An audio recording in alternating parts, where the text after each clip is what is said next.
Dr. Marietta, come on up here, sir. How are you, sir? Good morning. All right, good morning.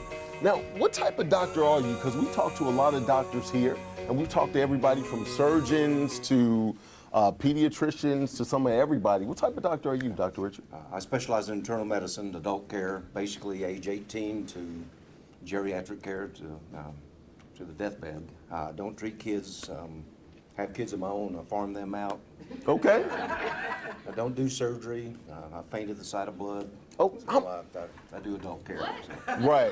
A doctor that faints at, and I'm just a video guy, and I get a whole bunch of slack about, we need to talk, Doc. We need to talk. All right. So that's not true, because I used to draw blood in my office for years and years and years. And, right, but it's in the tube. right. Like the blood in the tube, I'm cool with that too. I just don't like surgery in particular. My whole family's internists, so we don't do the surgical part of it. Oh, okay. So you're like when people's whole family is like military. All of your family is internal medicine. That's correct. Okay. All physicians. How many physicians in the family? Well, my dad was an internist. My brother's an internist. My older brother's a dentist. My older son is married to a physician as well. My sister was a smart one. She was an accountant, but that's only black sheep in our family history. Right, right. And so your son actually married a doctor so he wouldn't feel too bad. Like it was just like he did the next best thing instead of go himself is what that is. Well, he feels bad because his wife is an OB-GYN. They have 3 little boys. She's up all night, and so he's staying home with 3 little boys right now. And all right. So you know, summer is coming. Abby talked about some of the safety things that's going on, and I think sunburn, the prevention of sunburn, can be some safety issues as well. What do you have for us today, Doc? That's correct. When I was growing up, we didn't have much to prevent sunburn. We had the old zinc oxide, and everybody had tan enhancers back then. We didn't have any the PABA treatments for sunburn. So prevention of sunburn is obviously sun avoidance. You want to be out of the sun during the intense rays from 10 o'clock in the morning to about 4 o'clock in the afternoon. We have all sorts of clothing out there now, tight woven fabrics that have sunblock in them, and all the PABA suntan screens we have now. Put those on early in the morning before your sun exposure, at least half an hour before. Reapply at least hourly, especially if you're around water or sweating, especially little kids, really apply to them.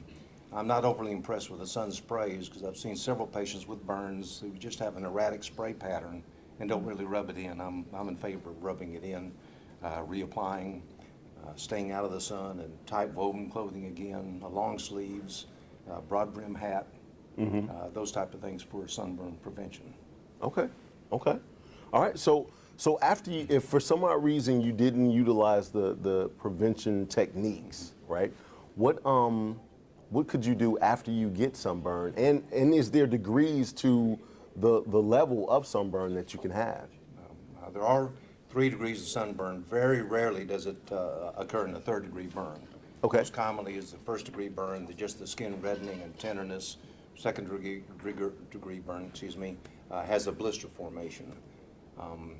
Treatment generally is, again, avoidance.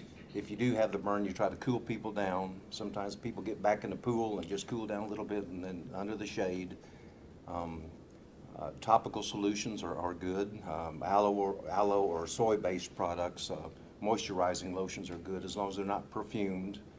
Cooling down serially. Get in a cool shower serially, not ice packs, because that can actually give an ice burn as well. So avoid the ice. Just cool yourself down serially.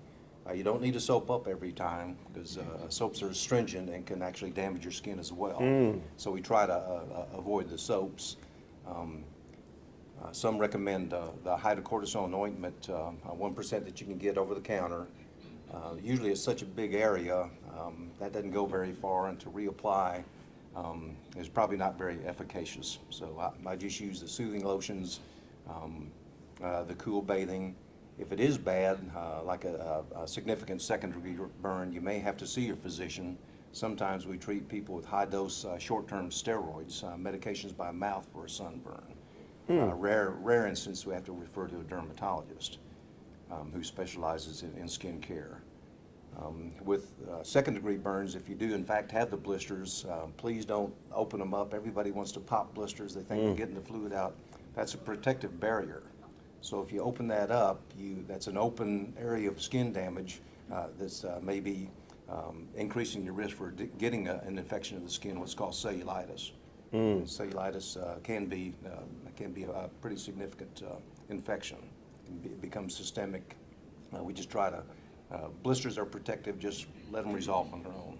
Okay. Don't pick them, don't pull the skin off, even dried flaking skin after having had a first or second degree burn. Just let the skin resolve itself. Okay, all right. I didn't know if that was the details I needed right after breakfast, but I'm cool. I'm cool. So, do you ever ask the question, does anybody sit in the sun so long, do you ever ask the question, like, what the heck was you doing? You didn't know that this was going, you got to 2 degrees, like, really, and didn't wake up, like, something. You didn't know you was on fire, like, you know what I mean? Like, well, usually they have a little bit too much to drink, they pass out in the sun, they fall asleep, and in medicine like the Mr. Cure margarita man over here. Okay, all right. in medicine we depend on repeat business, so we try not to embarrass them too much. Right. Absolutely, absolutely. Kind of roll your eyes but just don't say much. Right, right. And but you all are doctors all at home, so you guys have, like, instead of war stories, you have these types of stories to talk to your father and your brother and your sons about. All right, all right. Well, Dr. Richard, is there anything else you'd like to say before you go? I don't think so. Again, I don't treat the kiddos, but please be cautious with your children. They're always at the beach and running out and back. Yeah. Rent the umbrella, get them out of the sun, go back to the hotel room. Go eat your lunch, that kind of stuff, and come back later in the afternoon and build your sandcastles, those type of things. Okay. If you could look into the camera and tell people how to contact you, Doc. Okay. At Texas Gulf Coast Medical Group, our office is at 250 Blossom. The phone number is 281-604-1300. And help if I may with the email address is txgulfcoastmed.com. txgulfcoastmed.com. All right, everybody give it up for Dr. Richard. Thank you, sir. All right.